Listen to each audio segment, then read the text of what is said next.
guys, this is Becca. Welcome back to my channel. I am a homeschool mom to 3 boys. I am sitting in our schoolroom today because I am going to take you through all of my curriculum choices for this school year. I mentioned in my video on how I fill out my lesson plan book that we use the Charlotte Mason method in our homeschool. If you are unfamiliar with Charlotte Mason, I will tell you a little bit about her and then I'll get right to my curriculum choices. Charlotte Mason was an educator at the turn of the century. She lived in England. She was a profoundly Christian woman. She did not have children of her own, but she had wonderful ideas about educating children. There are things that are pretty unique to the Charlotte Mason education. One of them that you'll hear a lot when you start researching is that she was not big on twaddle. And she considered twaddle anything that was dumbed down for children. So she believed wholeheartedly that children have the capacity to read and understand great literature for themselves. She was also really big on the arts and what we call enrichment, learning about artists and pictures that they painted, and learning about composers and pieces of music that they composed, and poets and poetry that they wrote. So that is another distinctive thing with Charlotte Mason, is the enrichment aspect of Charlotte Mason.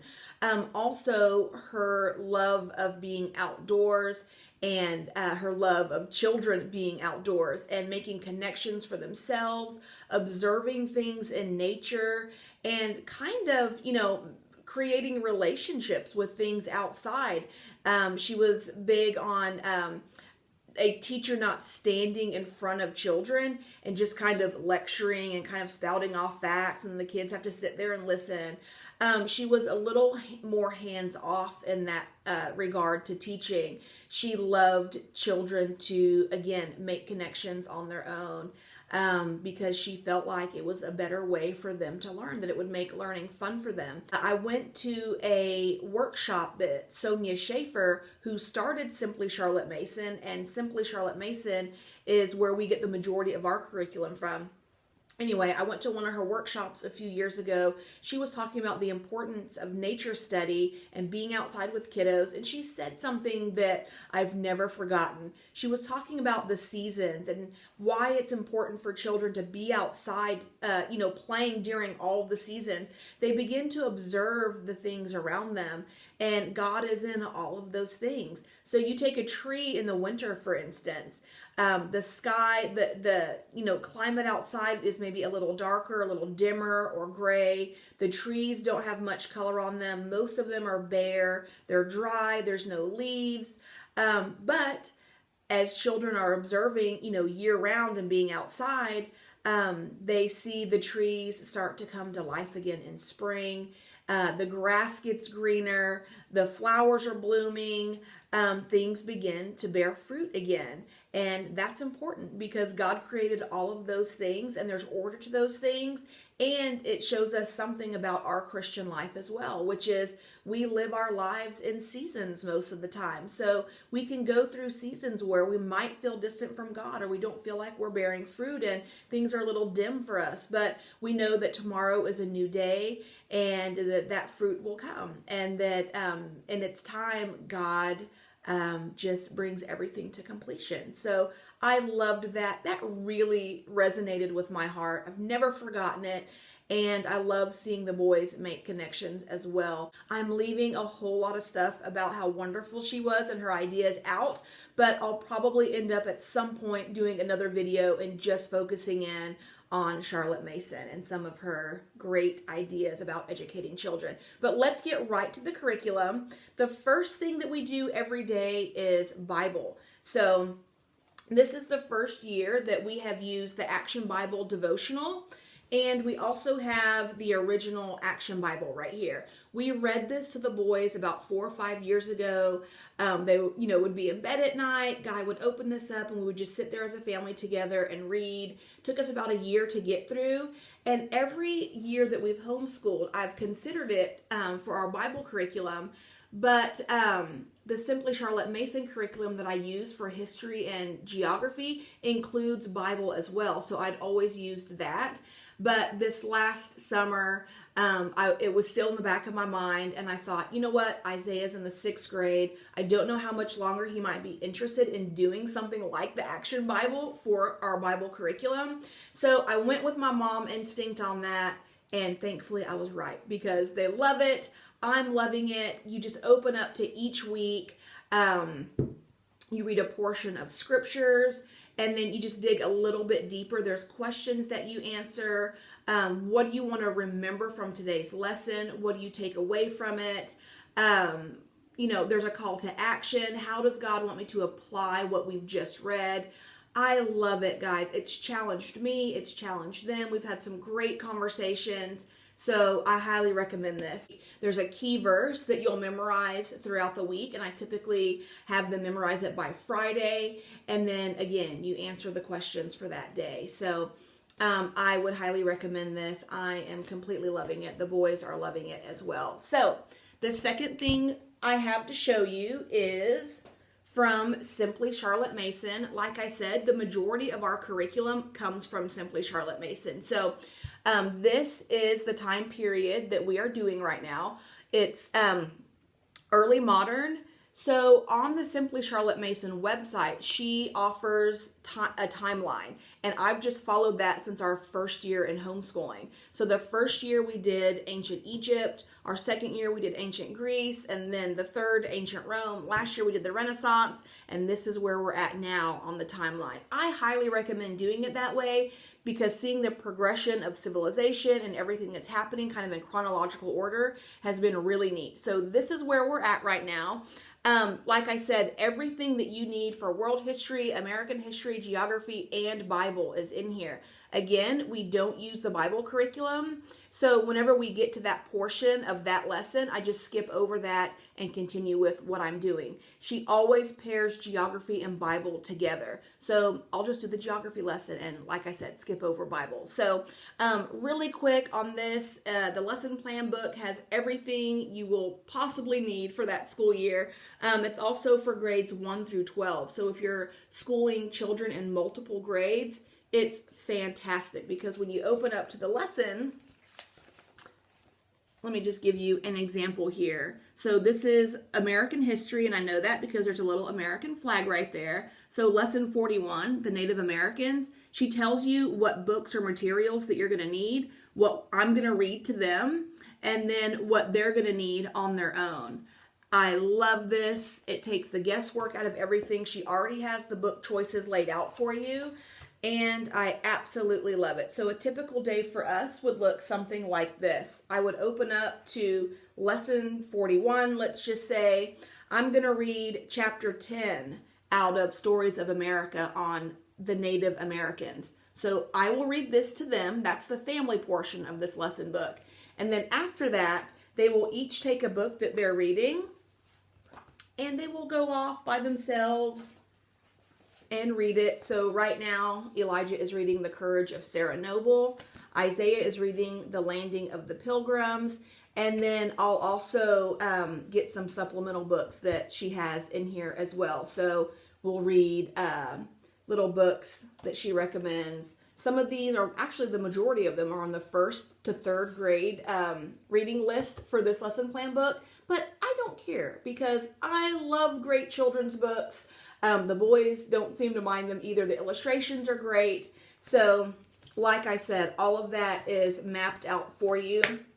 One other thing in this lesson plan book that I want to show you is that she has it broken down into terms. So we do 3 terms per school year, and each term is 12 weeks. So right here in front of term 1, she's telling me that for family, this is everything that I need.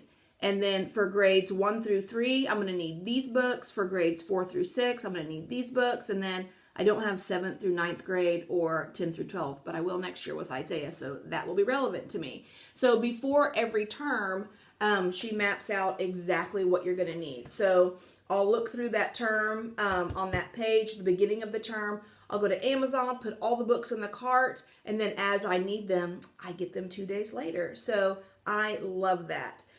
So for world history, just a couple things. The days look really similar.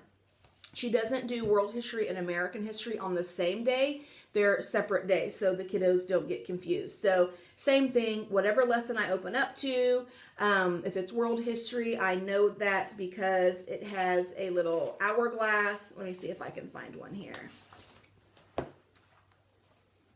So world history right here.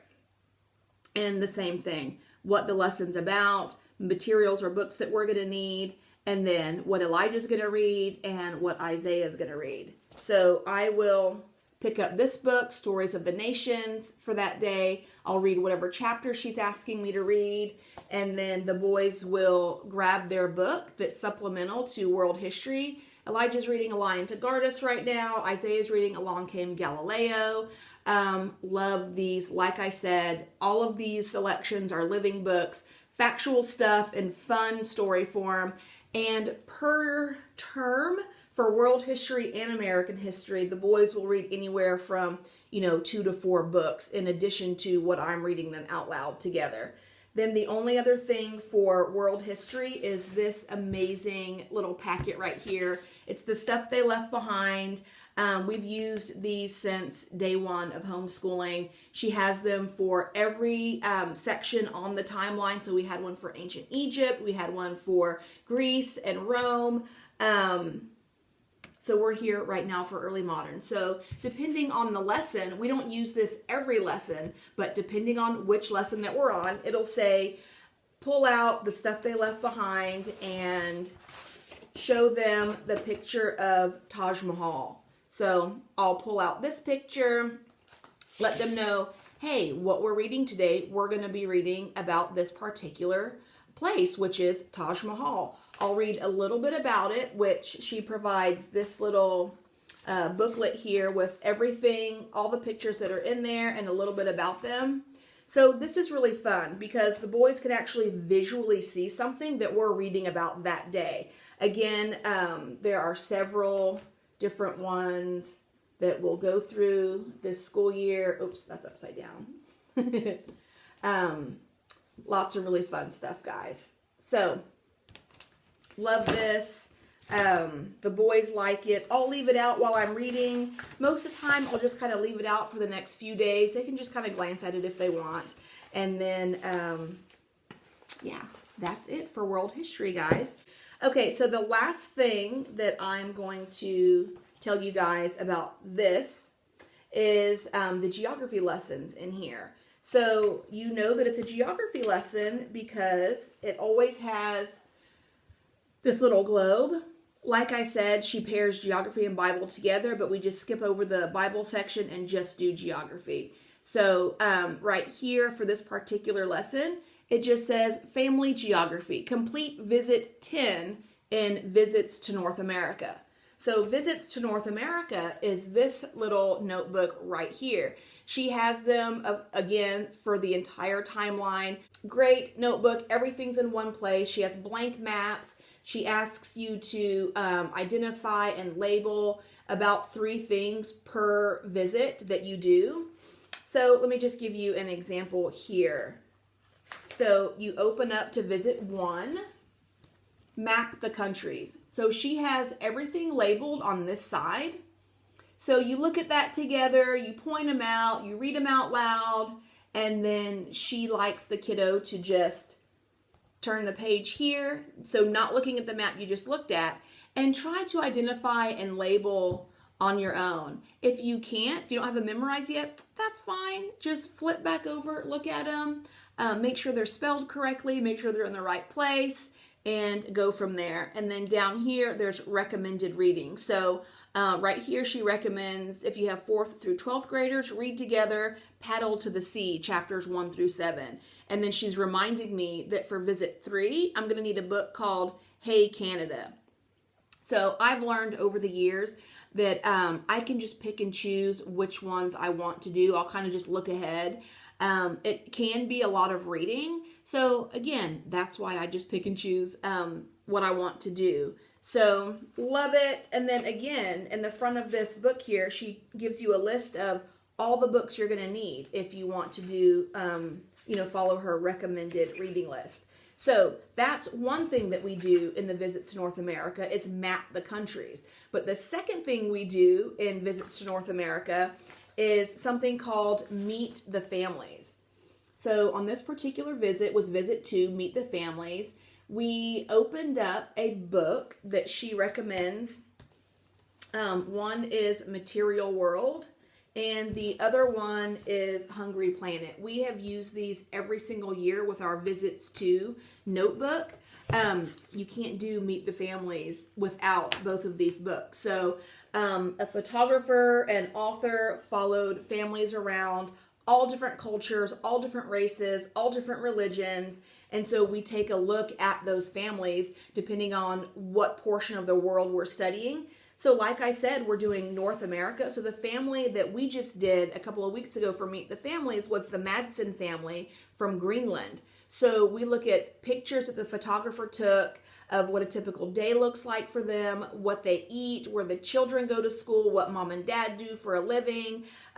They typically have like a spread of like a typical week's worth of groceries. So we can look at that together, and then it asks you questions like, what's similar about the food that they eat to you? What's different? What are they doing in the photographs on page, 50 or whatever it's asking you. So I love this. I love getting to sit down with the boys and look again at, families from different cultures and different countries. Hungry Planet offers lots of great recipes from those particular families. So that's been something really fun over the years that we do together, is make the recipes out of Hungry Planet. So that is it for geography, guys. Okay, after that, we move on to math. From day one in homeschooling, when Elijah was in kindergarten and Isaiah was in the 2nd grade, we've used the Math UC curriculum. If you go to any given Charlotte Mason homeschool website, they typically have recommended curriculums for the certain method that you use. And you see Math UC a lot on websites that are Charlotte Mason focused. So like I said, we've used this from the beginning. It is a little bit pricier than some curriculums. I totally think it's worth the investment. With the bundle that you purchase, it comes with this student workbook, which is what they use the entire year. It comes with a teacher book for me. It comes with a test booklet, and then it also comes with a DVD. And the boys watch, one lesson per week on Mondays, and that's for the entire year. And then there's manipulatives that you can buy, blocks. You can also buy fraction overlays that Isaiah used last year. So there's a couple of different supplemental things that you can purchase. I love it. The one complaint I have heard about Math UC is that the pages aren't very colorful. They're just kind of, straightforward, black and white. But that has never seemed to bother the boys. But I understand that some kiddos like something a little more colorful. But it's great. It's about anywhere from, 2 to 5 minute DVD. I typically watch that with the boys. And then we do that first worksheet of the lesson. So the boys will do a worksheet Monday, Tuesday, Wednesday, Thursday, and then they'll typically take the test on Friday. If they haven't mastered the material, we do an additional 2, maybe 3 worksheets, and then they'll take the test. So, but typically that's how the week goes. Next, we are moving on to grammar. This kind of has 2 portions to it because a book that the kids used a couple of years ago is one of the same books that they need using their grammar books. So the first book that they're going to be introduced to is Spelling Wisdom. I believe this was introduced in the 2nd grade. Basically, you just open up to that lesson. It's a really gentle approach. They'll read either a small verse or a quote or a small piece of a poem or a book, and they identify words that they don't know or that they don't know how to spell. We'll kind of review those words depending on how well or not well they know it, maybe for like a day or 2, and then I'll ask them to spell it, and once they've mastered the spelling, we just move on to the next section. There are no spelling lists, there's no spelling tests. Again, Charlotte Mason was big on giving a love of learning to the kids. So everything is done in a pretty gentle way. Nothing, too stressful. But you'll need this Spelling Wisdom book because they graduate to using language well, which is grammar. So if I open up to lesson 1, it's going to say, the first thing it's going to ask me to do on lesson 1 is turn to exercise 1 in spelling wisdom. So you need this book, which is nice because you don't have to make an additional purchase. You've already had this for a couple of years doing spelling. So it'll ask you to open up to that exercise, and then it starts off pretty basic with grammar. Punctuation and capitalizing the first letter of every sentence, commas, semicolons, and then as the year progresses, it just builds one thing on top of the other. So you get a little more in depth with grammar. So Isaiah this year in the 6th grade is of course doing more than when to use a period or a question mark, and he's learning more about dialogue tags and things like that. So I love this. And then at the back of the book, on almost every lesson, she'll ask you to turn to a certain section in the back called English Points Journal, and there are guidelines for grammar. So she has a section for capitalization guidelines, spelling reminders, punctuation guidelines, and the boys have to come back to the back of the book and fill in those guidelines or rules of grammar. So it also comes with a book for me. So again, all of this is from Simply Charlotte Mason, using language well and spelling wisdom. And then last but not least, because it is definitely my favorite, is all of the enrichment stuff that we do. Like I said in the intro, Charlotte Mason was really big on giving the kids what she called a feast. That included artists and composers and poets. So the first thing I'm going to show you is our picture study portfolio. We have used these since our first year in homeschooling. Again, I kind of go on the timeline. It was a little challenging with ancient Egypt, Greece, and Rome, but I just chose the picture portfolios that were, the oldest artists and just have moved on from there. So last year we were doing the Renaissance, and so I had Da Vinci and Michelangelo. So now we're moving along in the timeline, and Vermeer was alive during the time period that we're studying this year. So he is our first artist that we're studying. Again, our school year is broken up into 3 terms, and each term is 12 weeks. So we are studying Vermeer for 12 weeks until this term is over. So just like with the Stuff They Left Behind portfolio, this portfolio comes with several paintings that Vermeer painted. That's one of his well-known ones. So I just lay these out on the floor or on the table, and I let the boys take turns choosing whatever painting they would like to look at and read about for the next couple of weeks. So we'll choose the painting, and then this comes in the portfolio, and this is a short biography on Vermeer, and then you flip to whatever painting the children chose. This one we just happened to do a couple of weeks ago is The Geographer. So it tells you what year the painting was painted, how big the canvas was, and then some leading thoughts on the painting. Sometimes it'll ask you, why do you suppose they did this? Or do you notice that here? And so they're making kind of connections about the painting on their own. We do one painting every couple of weeks. So after they choose it, I'll put it up on our cork board here in the schoolroom, and then we just change those out every couple of weeks, read about that painting until we're done with our term. And by the end of the year, we've learned about 3 artists. The boys can identify at least 2 to 4 of the paintings, and they can tell me a little bit about the artist. So this is our 5th year of homeschooling.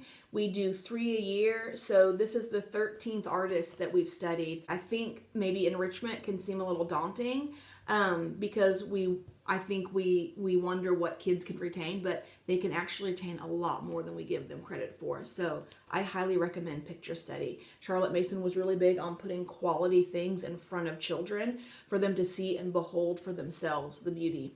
So the second thing we do is poetry study. And I love these books. It's poetry for young people. We have one on Emily Dickinson. This is the second one we've used. This is Robert Frost. We're going to study him all year long. For whatever reason, it might have been a recommendation from Simply Charlotte Mason. I can't remember. But we only do one poet a year versus we do 3 artists for picture study and then we do 3 composers for music study. But we stick with one poet per year. So I love the way these books are set up. The beginning of it is similar to the picture portfolio that we use from Simply Charlotte Mason. There's a section of biography about that particular poet. And then after that, this book, which I really love, is broken up into seasons. So right now we're reading all of the poems that he wrote about autumn. So that's been nice. So we do this on Tuesdays at the end of the day. I'll take this book out. If we have finished the biography on him, I'll just move to the next poem. I'll read typically 1 poem per day. Depends on the day. If it's really short, we might read a second one. If it's really long, it's the only poem that we're going to read. Again, it takes me probably a good, 3 to 5 times of poetry study to finish the biography, because I don't read the whole thing at once, because that's a long, it's a long time depending on how long the biography is. So, a good 10, maybe 15 minutes worth of reading the biography. Then we'll read a poem or 2. And then once we have several poems that we've read under our belt, I'll let the boys choose their favorite from all the ones that we've read, and then they'll start to memorize that particular poem. And I like to do that at the end of each term. So we're nearing the end of our first term in school right now. So the boys will look at all the poems that Robert Frost wrote on autumn, all the ones we've read. They'll choose their favorite, and this next week they'll start to memorize one of those poems. So by the end of the term, they'll have that poem memorized. It's great. Again, it seems daunting, but it's really not. The children's minds are like sponges. They memorize so quickly. I do want to mention, though, that Simply Charlotte Mason does offer books in a similar setup here for a variety of poets. So last year we used a book of hers on Henry Wadsworth Longfellow, which is the poet that we did last year. It's a little bit bigger book. Open it up. It's the same kind of thing here. There's a biography in the beginning that we read, and then just page after page of poems. Sometimes there'll be a little side note, and those are really helpful. I happen to have already had this, so I didn't purchase one from Simply Charlotte Mason when we've been wanting to do Robert Frost for a while. So these are such a great price on Amazon. Again, poetry for young people, but also Simply Charlotte Mason offers books on poets as well. So the last thing in our enrichment studies is our music study. And I am so in love with these books by Opal Wheeler. She has tons of them on different composers. And again, it's a similar setup. We do this on Thursdays at the end of our school day. I will read for about 15 or 20 minutes in this book, and we listen to whatever composer we're studying basically the entire school day. I'll have it on in the evening or in the morning, just whenever. Whatever composer we're studying, we're listening to a lot during the week. So when the boys sit down to do silent reading, or they're reading for, world or American history, I'll put it on. It's relaxing. Simply Charlotte Mason does offer something similar for composers as well. You can download it and print it out yourself and put it in a binder, or you can order it and have them ship it directly to you. And it's similar. It's a book that has the biography of the composer, and then some other additional things in the book as well. So, and YouTube is free, Spotify is free. So that is where we listen to music. There are great channels that have best of, and then whatever composer you can possibly think of. Yeah, Opal Wheeler is where I love to get the majority of our books on composers. Okay, that is it. That is all of our curriculum choices for this year. I hope I'm not leaving anything out. Like I said, if you have any questions or comments, feel free to leave them. I will get back to you ASAP. If you loved this video or liked this video, would you mind just clicking the like button for me? Also, if you want to see more videos like this, hit the subscribe button and you can get a little notification the next video I put out. So I appreciate you guys watching. Thank you for subscribing. Again, if you have any questions or comments, feel free to leave them below. Have a great day, guys.